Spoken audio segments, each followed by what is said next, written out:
ये नकली लोग आज भारत को विभाजन कर रहे हैं। ये जो मजमा है, ये जो मजलिस है, ये जो भीड़ है, ये बताने आई है कि ऐ हमारे आर्मी जवान, ऐ हमारी फौज, सरहदों की तुम हिफाजत करो। अगर चाइना और पाकिस्तान से अगर कोई लड़ने भारत आएगा, तुम्हें हमारी जरूरत पड़ जाए तो ऐ भारत की सेना, हमें आवाज देना। हिंदुस्तानी मुसलमान सर पे कफन बांधकर चाइना से भी लड़ेगा। हम अपने देश की भी रक्षा करेंगे, हम अपने भारत की भी रक्षा करेंगे, इस्लाम की भी रक्षा करेंगे इंशाअल्लाह। ये लोग बताना चाहते हैं हिंदू मुसलमान अलग अलग हैं। नहीं, बिल्कुल नहीं है। मैं अपने भारत के हिंदू भाइयों को अर्ज करना चाहता हूं, आपके बगैर तो हम सोच भी नहीं सकते जीने का। आप हमारे बगैर नहीं, हम आपके बगैर नहीं। ये लड़ाई भारत के जालिम हुक्मरानों के काले कानून के खिलाफ है, किसी और के खिलाफ नहीं। ऑल इंडिया मुस्लिम पसंदीदा बोर्ड के मुअज़्ज़ज़ सदर फकीहुल असर उम्मत के मुर्शिद व मुरब्बी हजरत मौलाना खालिद सैफुल्लाह रहमानी साहब, ऑल इंडिया मुस्लिम पसंदीदा बोर्ड के जनरल सेक्रेटरी मुजद्दिदे वक्त हजरत मौलाना शाह फजलुर रहीम मुजद्दिदी साहब दामत बरकातहुम, मैं अपनी पूरी क़यादत को यकीन दिलाना चाहता हूं कि आप एक बार आवाज तो दीजिएगा।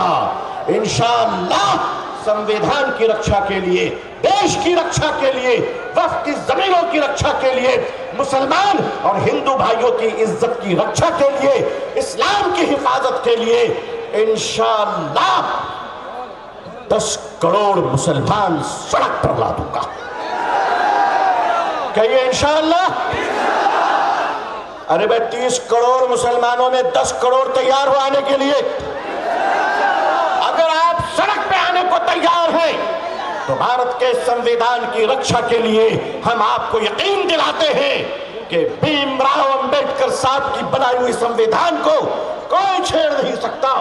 बंगाल में, पूरे हिंदुस्तान में जो औकाफ की जमीनें हैं, उन जमीनों की हिफाजत होकर रहेगी। कहिए इंशाअल्लाह। जो बात, बहुत शुक्रिया आप हजरात का। मैं अभी आ चुका हूं, लेकिन आपको बताता चलूं कि याद रखिएगा, एक बहुत बड़ी कॉन्स्पिरेसी और चक्रांत तो चल रहा है इस देश की एकता को तोड़ने के लिए, इस देश के उलमा को बदनाम करने के लिए, इस देश की दाढ़ी और टोपी को बदनाम करने के लिए। लेकिन मैं आपसे कहना चाहता हूं और अपनी भारत सरकार से भी कहना चाहता हूं कि भारत सरकार में माननीय प्रधानमंत्री साहब, माननीय गृह मंत्री साहब, आप कहते जो करना है कर लो, मैं 1 इंच पीछे नहीं हटूंगा। मैं बहुत छोटा आदमी हूं, बड़ी बात नहीं कर सकता, आप बड़े लोग हैं। मैं सिर्फ इतना कहना चाहता हूं, सरकार इतना अहंकार मत दिखाइए।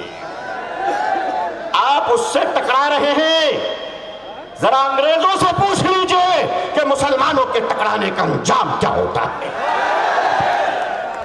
हम आपसे इतना कहना चाहते हैं, आप राज कीजिए, आपको जनता ने मौका दिया है, आप राज करें, मगर देश में शांति के साथ राज करें, इंसाफ के साथ राज करें, किसी की जमीनों को छेड़कर राज न करें। हमारी मस्जिदें, मदरसे, कब्रिस्तान अगर महफूज नहीं रहेंगे तो आप बताइए कि फिर हिंदुस्तान का मुसलमान अपनी जिंदगियों को किस तरह गुजारेगा। यहाँ पे हमारे सेकुलर और इंसाफ पसंद मीडिया बैठी हुई है, लेकिन मुझे माफ कीजिएगा, मीडिया का भी एक बड़ा कर्तव्य है कि लोकतंत्र को भी बचाए और गणतंत्र में रहने वाले लोगों को भी बचाए। इस देश के हिंदू और मुसलमान भाई 1947 में भारत का बंटवारा हुआ है, दोबारा हम अपने देश का कभी बंटवारा होने नहीं देंगे इंशाअल्लाह। आप बंगाल के, पश्चिम बंगाल के गैरतमंद मुसलमान भाइयों, हमारे हिंदू भाइयों, हम आपकी मदद, दुआ, आशीर्वाद और ताउन के साथ भारत की एकता की लड़ाई लड़ रहे हैं और लड़ते रहेंगे इंशाअल्लाह। बिहार के मुख्यमंत्री जनाब नीतीश कुमार साहब से मुलाकात हुई, आंध्र प्रदेश के ऑनरेबल चीफ मिनिस्टर जनाब चंद्रबाबू नायडू साहब से मुलाकात हुई, झारखंड के ऑनरेबल चीफ मिनिस्टर जो अभी इलेक्शन में है जनाब हेमंत सोरेन साहब से मुलाकात हुई, हमारे ऑल इंडिया मुस्लिम पसंदीदा बोर्ड के लोगों ने मुख्तलिफ जगहों पर मुख्तलिफ लोगों से मुलाकात की है। इसलिए नहीं कि हमें रिजर्वेशन चाहिए, हमें नौकरी चाहिए, वो सब तो अधिकार है हमारा, लेकिन हम ये कहना चाहते हैं कि भारत में दिलों का बंटवारा अब होने नहीं देंगे इंशाअल्लाह। मुलाकातें की। आज मैं इस मजमे के तवस्सुत से, इस अजीम शान जलसे से बंगाल की ऑनरेबल चीफ मिनिस्टर सम्मानीय माननीय मोहतरमा ममता बनर्जी साहिबा, जिन्हें हम प्यार से दीदी कहते हैं, आपसे भी गुजारिश करता हूं कि यह मजमा बताने आया है कि आप बताइए कि आपका स्टैंड साफ हो।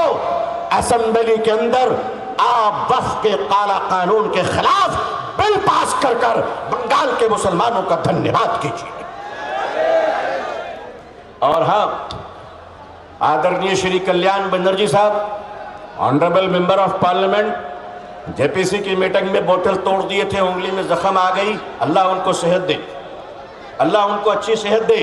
लेकिन हम कहते हैं बोतल तोड़ने से ज्यादा बड़ा काम यह है कि पार्लियामेंट में जिस दिन बिल आए उस दिन हम नजर रखेंगे कि किसका एमपी अंदर है, किसका एमपी बाहर है।